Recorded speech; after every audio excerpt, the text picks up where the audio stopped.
Hello everyone, my name is Bushra and welcome back to the official platform of UGC Net Alert 24/7। UGC net यानी एक ऐसा examination जो आपको eligibility देता है भारत भर की सारी ही यूनिवर्सिटीज़ में असिस्टेंट प्रोफेसर्स बनने की।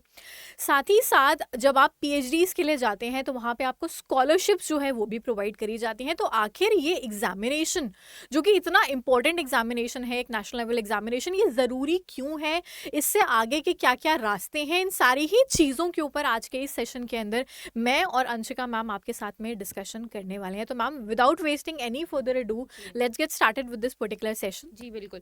तो वैसे बहुत सारे स्टूडेंट्स हैं जो ईयरली बेसिस पर अपना यूजीसी नेट और जेआरएफ का पेपर क्वालिफाई करते हैं, और असली जंग जो है वो वहीं से शुरू होती है, जहाँ पर उनको चीज़ों को हंट करना पड़ता है, अपने लिए बेटर अपॉर्चुनिटीज़ को ढूंढना पड़ता है। लेकिन बहुत सारे स्टूडेंट्स ऐसे हैं जो जानते ही नहीं हैं मेजर अपॉर्चुनिटीज़ के बारे में, और अपने आप को बहुत ही लिमिट कर देते हैं, क्योंकि उन्हें पता ही नहीं है कि इस सेक्टर में भी जॉब अपॉर्चुनिटीज़ हैं, या फिर वो यहाँ पर भी जा सकते हैं अपने सब्जेक्ट को लेकर के। सो इसी जो भी एक मिथ है, या आप कह सकते हो जो एक अनअवेयरनेस है स्टूडेंट्स के मन में और स्टूडेंट्स के दिमाग में, उसको हम क्लियर करने के लिए सेशन के साथ आपके साथ जुड़ रहे हैं। तो चलिए वन बाय वन शुरू कर लेते हैं। सबसे पहले अगर हम बात करें यूजीसी नेट क्यों है ज़रूरी, क्योंकि एक तो यूजीसी नेट, जैसा मैम ने कहा है, कि आपके लिए प्लेथोरा ऑफ ऑप्शंस खोल देता है आगे अपने करियर और जॉब सेक्टर में। कौन कौन से जॉब सेक्टर्स हैं, कहाँ कहाँ आप अप्लाई कर सकते हैं, कहाँ कहाँ आप जा सकते हैं बेटर अपॉर्चुनिटीज़ के लिए, आइए एक एक करके देख लेते हैं। सबसे पहले हम बात करेंगे पीएचडी के बारे में, और पीएचडी के लिए बुशरा मैम से बेहतर आपको और कोई नहीं गाइड कर सकता है। Ma'am, over to you. जैसे हम सबको पता है कि लास्ट ईयर से यूजीसी नेट को एक एलिजिबिलिटी क्राइटेरिया पीएचडी एडमिशन्स के लिए भी बना दिया गया है। तो आपकी यूजीसी नेट के जो भी स्कोर्स हैं उसकी वैलिडिटी 1 साल की हो जाती है पीएचडी एनरोलमेंट्स के लिए। यानी आप किसी भी यूनिवर्सिटी में अप्लाई कर रहे हैं, अभी मेजर यूनिवर्सिटीज़, चाहे वो जेएनयू है, चाहे वो बीएचयू है, एलयू है, ये जितनी मेजर यूनिवर्सिटीज़ हैं, यूजीसी नेट के स्कोर्स को अब जो है वो मिनिमम एलिजिबिलिटी क्राइटेरिया मान रही है पीएचडी एनरोलमेंट के लिए। अब इसमें हो क्या रहा है कि जैसे ही आप अप्लाई करते हैं इन यूनिवर्सिटीज़ में, तो आपका जो भी यूजीसी नेट का स्कोर है उसको दी जाएगी 70% वेटेज, और 30% जो वेटेज रहेगी वो आपके इंटरव्यूज़ की रहने वाली है, और यूजीसी नेट के स्कोर से आप पीएचडी के अंदर एनरोलमेंट ले सकते हैं। अब बहुत सारे स्टूडेंट्स जो होते थे, पहले क्या होता था, उनको लगता था कि यार मैंने पीएचडी कर ली है, अब मैं डायरेक्ट असिस्टेंट प्रोफेसर के लिए चले जाऊँ, मुझे हो सकता है यूजीसी नेट की रिक्वायरमेंट ना पड़े। बट अब इन्होंने जो बेसिक एंट्री पॉइंट था पीएचडी, इसके अंदर भी यूजीसी नेट की एलिजिबिलिटी रख दी। तो अब मूविंग फर्दर जितनी भारत भर में यूनिवर्सिटीज़ होंगी, सेंट्रल होगी, स्टेट यूनिवर्सिटीज़ होंगी, ये सब यूजीसी नेट को ही मेन क्राइटेरिया मानेंगे एलिजिबिलिटी के पॉइंट ऑफ व्यू से। तो अगेन इंपॉर्टेंट हो जाएगा आपके लिए यूजीसी नेट को क्वालिफाई करना। मूविंग फर्दर अगर हम सेकेंड पॉइंट की बात करें, असिस्टेंट प्रोफेसर मैम। तो देखो, यूजीसी नेट एग्जामिनेशन जो होता है वो इसी डिस्क्लेमर के साथ होता है। ये बेसिकली आपके इंडिया में एक नेशनल लेवल एग्ज़ाम है, जहाँ पर इसको क्वालिफाई करना आपके लिए मिनिमम एलिजिबिलिटी बनता है कहीं पर भी अक्रॉस इंडिया, चाहे वो प्राइवेट कॉलेजेस हो, चाहे वो गवर्नमेंट सेक्टर्स हो, गवर्नमेंट यूनिवर्सिटीज़ हो, गवर्नमेंट कॉलेजेस हो। अगर वहाँ पर आपको असिस्टेंट प्रोफेसर बनना है तो यूजीसी नेट क्वालिफाई करना आपके लिए मैंडेटरी होता है। जो भी भर्तियां भी निकलती हैं, चाहे वो किसी भी पब्लिक सर्विस कमीशन की तरफ से आ रही हो, किसी भी राज्य के पब्लिक सर्विस कमीशन की तरफ से आ रही हो, वहाँ पर नेट सेट स्लेट जो भी एग्जामिनेशन है, उनके स्कोर को, उनके जो स्कोर कार्ड है, उसको माना जाता है, अगर आप वो फॉर्म फिल भी करना चाहते हैं तो। बाकी आगे के इंटरव्यू प्रोसेसेस एंड ऑल वो सब तो होते ही हैं, जो भी फॉर्मेलिटीज़ हैं। बट अगर आप फॉर्म भी फिल करना चाहते हैं तो आपका नेट क्लियर होना सबसे ज़्यादा ज़रूरी है। तो अपने इस पाथ में आगे बढ़ने के लिए, अगर आप टीचिंग प्रोफेशन को देख रहे हैं लॉन्ग टर्म गोल की तरह, तो नेट क्वालिफाई करना सबसे ज़्यादा ज़रूरी हो जाता है। साथ ही साथ जैसे मैम ने पीएचडी के बारे में मेंशन किया है, तो मैं आपको एक और चीज़ बताना चाहूँगी। जब हम फेलोशिप के बारे में बात करते हैं, जो हमारा नेक्स्ट टॉपिक रहने वाला है आगे, तो बहुत सारे ऐसे कैंडिडेट्स होते हैं जिनका जेआरएफ नहीं हो पाता है, बट अगर उनका नेट है तो बड़े बड़े इंस्टीट्यूट्स जैसे आईएसआर, या फिर आपका आईआईएससी बैंगलोर है, या फिर और भी जितनी भी बड़ी यूनिवर्सिटीज़ हैं, आईआईटीज़ वगैरह, अगर आप वहाँ से पीएचडी परस्यू करना चाहते हैं तो नेट के बेसिस पर आपको वहाँ का इंस्टीट्यूशनल फेलोशिप मिलता है, जो कि बराबर होता है गवर्नमेंट के द्वारा दिए गए स्कॉलरशिप अमाउंट के ही इक्विवेलेंट होता है, और वो भी 5 साल तक आपको मिलता है। तो नेट तो ज़रूर क्वालिफाई कीजिए, आपके पास में बहुत सारे ऑप्शंस खुल जाते हैं। मैम नेक्स्ट बात कर लेते यहाँ पे हैं। मैं एक और हाँ चीज़ ऐड कर दूंगी। सो जैसे मैम ने कहा कि असिस्टेंट प्रोफेसर आप बन सकते हो, तो यहाँ पे दो रूट्स निकल के आ जाते हैं, ठीक है। एक होता है जहाँ पे हम कहते हैं कि हम डायरेक्ट एंट्री करते हैं, तो अलग अलग यूनिवर्सिटी की नोटिफिकेशंस आती है, जैसे BHU की अलग नोटिफिकेशन आती है, JNU की अलग आती है, AMU की अलग आती है, अलग अलग यूनिवर्सिटी की अलग अलग नोटिफिकेशंस आती हैं। यहाँ पे जब आप जाते हो तो API स्कोर्स के माध्यम से आपका सिलेक्शन होता है, जहाँ पे आपके ग्रेजुएशन में कितना स्कोर था, पोस्ट ग्रेजुएशन में कितना था, कितने रिसर्च पेपर्स हैं, कितनी किताबें हैं आपके पास में पब्लिश, क्या आपने कोई स्वयं वगैरह के ऊपर कोई कोर्सेज डिज़ाइन करके रखे हुए हैं, इन सारी चीज़ों का एक आप कह सकते हो क्यूमुलेटिव एक स्कोर निकल करके आता है, जिसके आधार पे कैलकुलेशन होता है, जहाँ पे JRF स्टूडेंट्स को 7 मार्क्स मिलते हैं, जो नेट क्वालिफाइड स्टूडेंट्स होते हैं उनको 5 नंबर API में दिए जाते हैं, PhD वाले स्टूडेंट्स को 15 नंबर दिए जाते हैं, तो उसके हिसाब से डायरेक्ट इंटरव्यू API स्कोर्स के आधार पे किया जाता है। इसको बोला ही जाता है एकेडमिक परफॉर्मेंस इंडेक्स। डेफिनेटली। और जो दूसरा रास्ता होता है जो मैम ने बोला, अभी मेंशन किया, PSC के थ्रू। अब PSC में जैसे हमारे पास में RPSC की वैकेंसीज हैं, हमारे पास में MPPSC की वैकेंसीज आती हैं, UPHSC के द्वारा वैकेंसीज आती हैं, तो ये अलग अलग PSCs की वैकेंसी हैं जो हमें लेटेस्ट ईयर्स में देखने को भी मिल रही है। MPPSC की वैकेंसी जस्ट अभी गई, RPSC की वैकेंसी अभी जस्ट एग्जामिनेशन होने वाला है उसका, MPPSC की वैकेंसी आ रही है। तो ये सब जो वैकेंसीज हैं इनके अंदर जो मिनिमम एलिजिबिलिटी है वो UGC नेट की होती है ना। अगर UGC नेट नहीं है तो आप यहाँ एलिजिबल ही नहीं हो अप्लाई करने के लिए, फॉर्म ही नहीं फिल कर सकते हो। तो एक UGC नेट यहाँ पे आपके लिए इंपॉर्टेंट हो जाता है। तीसरा जैसे फेलोशिप वाला पॉइंट हो गया, तो अब UGC नेट में जो टॉप स्कोरर्स होते हैं वो हो जाते हैं हमारे JRF के स्कोर जो है वो मतलब स्कोरर्स, यानी जो JRF क्वालिफायर्स, अप्रॉक्सीमेटली 0.72 से 1% के आसपास स्टूडेंट्स हैं जो JRF क्वालिफाई करते हैं। अब ये जो स्कॉलरशिप है वो टोटल नंबर 5 ईयर्स के लिए मिलती है, लेकिन 2 भागों में सेग्रीगेटेड रहती है। स्टार्टिंग के जो 2 साल होते हैं उसमें हम जो है जूनियर रिसर्च स्कॉलर कहलाते हैं, जहाँ पे हमें पर मंथ 37,000 मिल रहा होता है, प्लस HRA मिल रहा होता है। अब ये HRA का amount city to city vary करता है। पूरे ईयर का 10,000 का कंटिजेंसी भी आपको मिलता है, क्योंकि आपको बुक कॉपी कुछ खरीदनी है उससे रिलेटेड 10,000 रुपये उसका भी मिलता है। हालांकि इसमें आपको बिल्स वगैरह लगाने पड़ते हैं ये 10,000 वाले अमाउंट के लिए। 2 साल के बाद आपका प्रमोशन हो जाता है, यानी यहाँ पर तो आप जूनियर रिसर्च फेलो होते हो, फिर आपका प्रमोशन होकर आप सीनियर रिसर्च फेलो बन जाते हो। तो अगले 3 सालों के लिए जो स्कॉलरशिप है वो आपकी इंक्रीज हो जाती है 42,000 प्लस HRA प्लस कंटिजेंसी जो है वो आपको प्रोवाइड करी जाती है। अब ये तो हो गई UGC नेट के थ्रू जो आपको फेलोशिप मिल रही है। इसके अलावा जैसे आपने UGC नेट में JRF नहीं क्वालिफाई किया, लेकिन उस कोर्स को इस्तेमाल करते हुए आपने PhD में एनरोलमेंट ले लिया, तो जितनी सेंट्रल यूनिवर्सिटी हैं वो आपको फेलोशिप प्रोवाइड करती हैं 8,000 रुपये प्रति माह का। इसके अलावा जैसे मैम ने ICSSR मेंशन किया, वो आपको फेलोशिप प्रोवाइड करता है। इसके अलावा जो हमारे पास में मेजर IITs वगैरह हैं वो आपको फेलोशिप प्रोवाइड करते हैं। हालांकि लेटेस्ट ईयर्स में जितनी IITs हैं हमारे पास में, चाहे वो IIT बॉम्बे हो, रुड़की हो, या जितनी मेजर IIT IIMs हैं, वो सारे के सारे सिर्फ और सिर्फ JRF स्कॉलर्स को ही प्रेफर कर रहे हैं।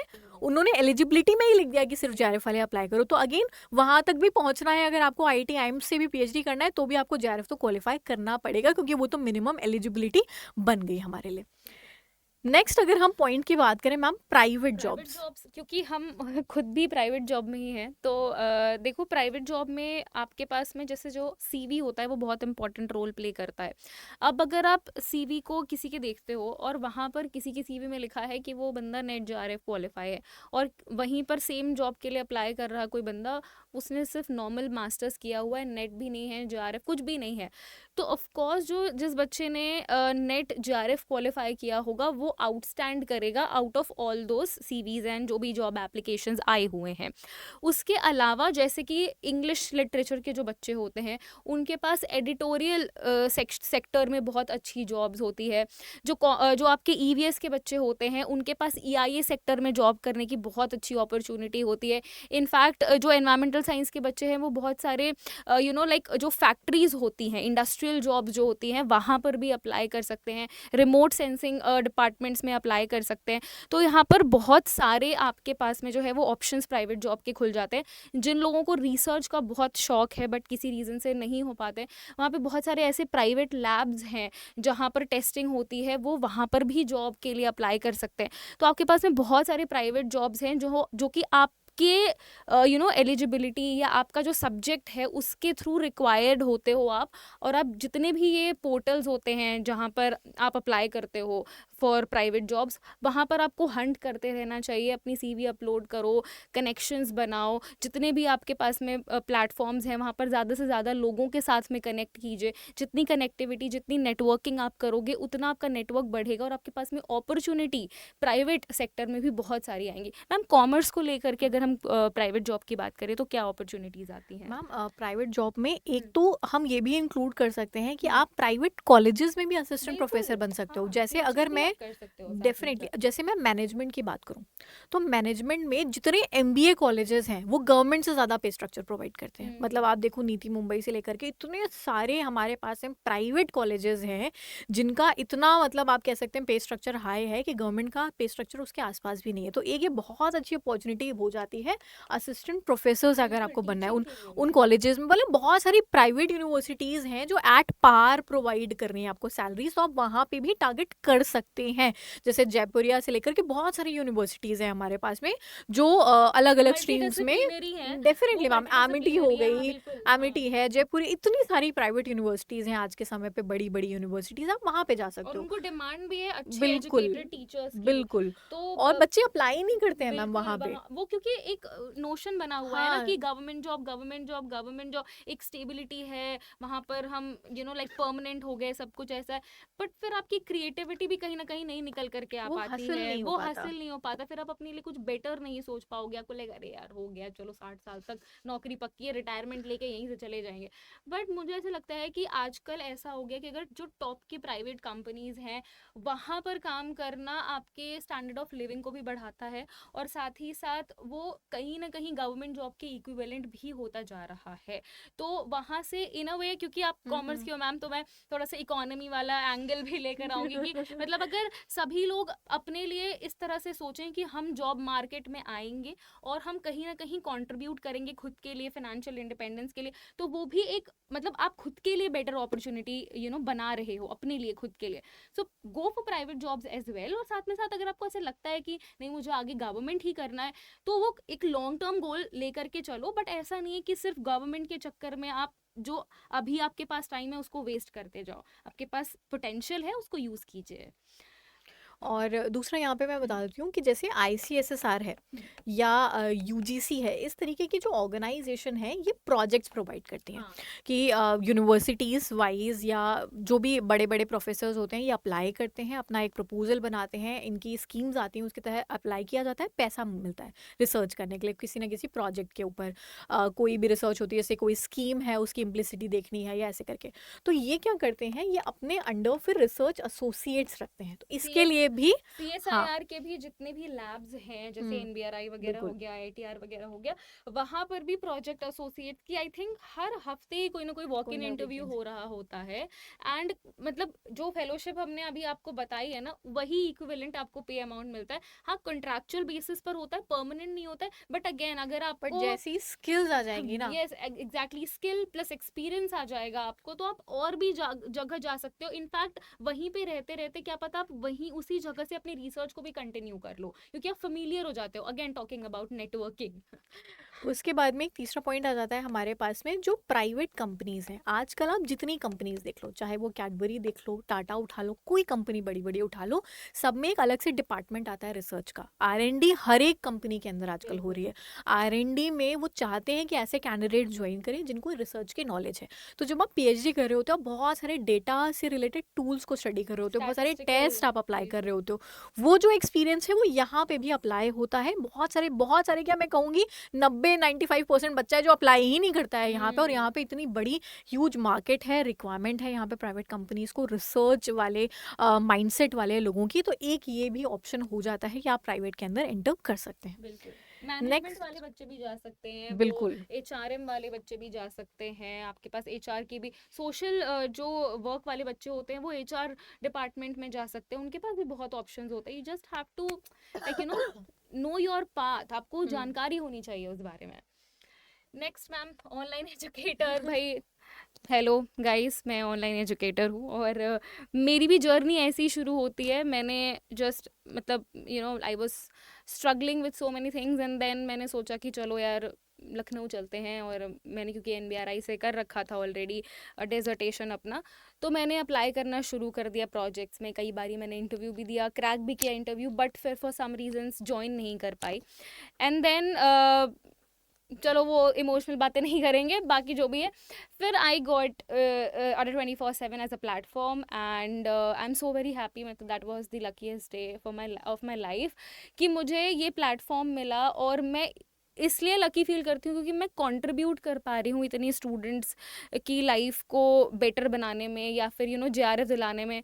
और आप लोग हमसे इतना कुछ सीख रहे हो, तो ये चीज़ें काफ़ी मैटर करती हैं मेरे लिए और हम सभी ऑनलाइन एजुकेटर्स के लिए, कि हम क्या आपको कैसे बेहतर रास्ते पर लेकर के जाएं। तो ये भी एक बहुत ही अच्छी अपॉर्चुनिटी है अगर आप ऑनलाइन डोमेन में आना चाहते हैं, यूट्यूब के थ्रू पढ़ाना चाहते हैं। इनफैक्ट मैं तो ये भी कहूँगी कि अगर आप चाहें तो अपना खुद का भी एक यूट्यूब चैनल बना करके उस पर डेली बेसिस पर कुछ ना कुछ कंटेंट डालते रहिए। कुछ अगर आप पढ़ रहे हो, आपको कोई जानकारी मिलती है, कुछ भी ऐसा आपको लगता है कि हाँ आप कंट्रीब्यूट कर सकते हो, तो आपको बिल्कुल स्टार्ट कर देना चाहिए। कोई भी चीज़ स्मॉल होती है, बट ज़रूरी नहीं है कि वो हमेशा ही उतनी छोटी रहे। कंटिन्यूअसली अगर आप उस चीज़ पर लगे हुए हो, काम कर रहे हो, तो एक दिन आपको रिजल्ट ज़रूर देखने को मिलता है। So this is also one of the things that you can look forward to in your future. और मतलब मैम हम अड्डा 24/7 पर भी एक फैकल्टी एक्सेलेंस प्रोग्राम भी आपके लिए लेकर के आए हैं, जहाँ पर जितने भी न्यू बडिंग स्टूडेंट्स हैं जिन्होंने नेट या JRF क्वालिफाई किया है, वो आकर के यहाँ पर ट्रेनिंग ले सकते हैं और परमानेंटली हायर भी हो सकते हैं यहाँ पर। तो आप इसका भी फ़ायदा उठा सकते हो। एंड बिल्कुल यूज़ इट। ऑनलाइन प्लेटफॉर्म्स बहुत हैं, और आपको लिटरली बहुत अच्छा भी लगेगा अगर आप यूट्यूब पर पढ़ाते हैं और आपका इतना स्टूडेंट बेस बन जाता है। इट्स मेरे लिए तो बेस्ट जॉब है। और एक मैम देखो, एक तो एजुकेटर वाले हो गए जिनको कैमरा फेस करने का हाँ, थोड़ा सा वो है, वो एजुकेटर वाले उसमें आ सकते हैं। और बाकी बैकएंड पे भी कंटेंट वाली भी अपॉर्चुनिटीज़ रहती बिल्कुल। हैं।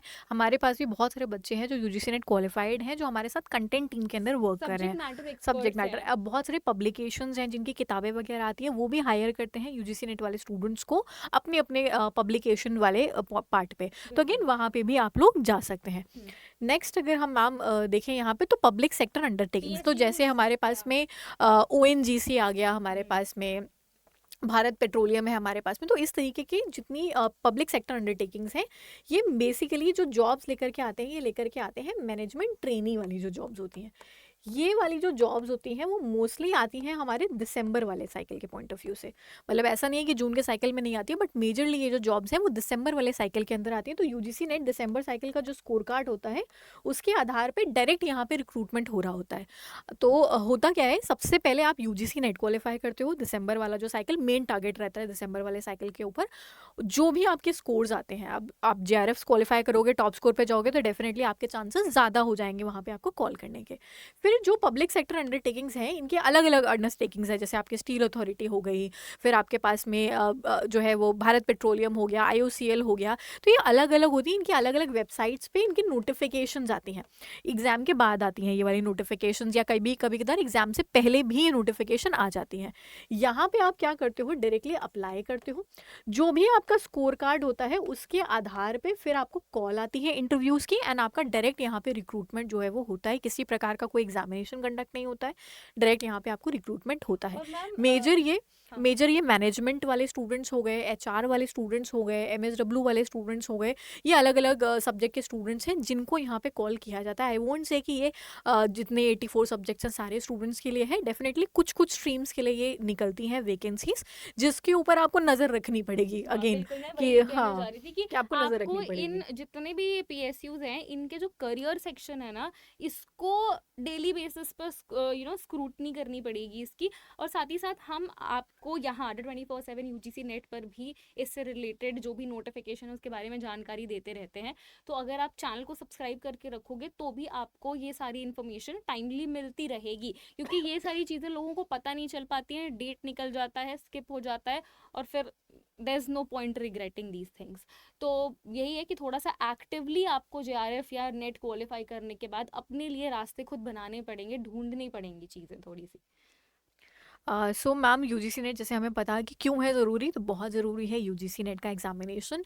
तो अगर आप भी प्रिपरेशन कर रहे हो या अगर आप प्रिपरेशन करना चाहते हो और आप इस सारी अपॉर्चुनिटीज़ में आप चाहते हो कि आप भी टैप इन करो, तो हमारे प्लेटफॉर्म के ऊपर ऑलमोस्ट जितने भी मेजर सब्जेक्ट्स हैं उन सबके ही मेगा पैक्स अवेलेबल हैं, जिसमें आपको general paper as well as आपके सब्जेक्ट के बैचेस जो है वो मिल जाते हैं, live classes, recorded classes, PDFs, mock test, each and everything जो है वो उसके अंदर इंक्लूडेड है। बुक्स भी हैं, ई बुक्स भी। बुक्स भी हैं, एवरीथिंग या। और स्क्रीन के ऊपर एक नंबर जो है वो आपकी रोटेट कर रहा है, इस नंबर पे आप कॉल कर सकते हो, जो भी आपको फर्दर डिटेल्स रिक्वायर्ड है अपने सब्जेक्ट से रिलेटेड, आप हमारे एग्जाम काउंसलर से बात करके अपनी जो भी क्वेरीज हैं उनको सॉर्ट कर सकते हैं। बिल्कुल। Thank you so much guys, आज के लिए बस इतना ही, मिलेंगे फिर से एक दूसरे वीडियो में, तब तक के लिए thank you so much for watching this video. अच्छी लगी हो तो लाइक शेयर एंड सब्सक्राइब कर लेना चैनल को, फर्दर नोटिसेस और ऐसे ही ग्रेट न्यूज़ और लाइक सेशंस के लिए। Thank you, take care everybody.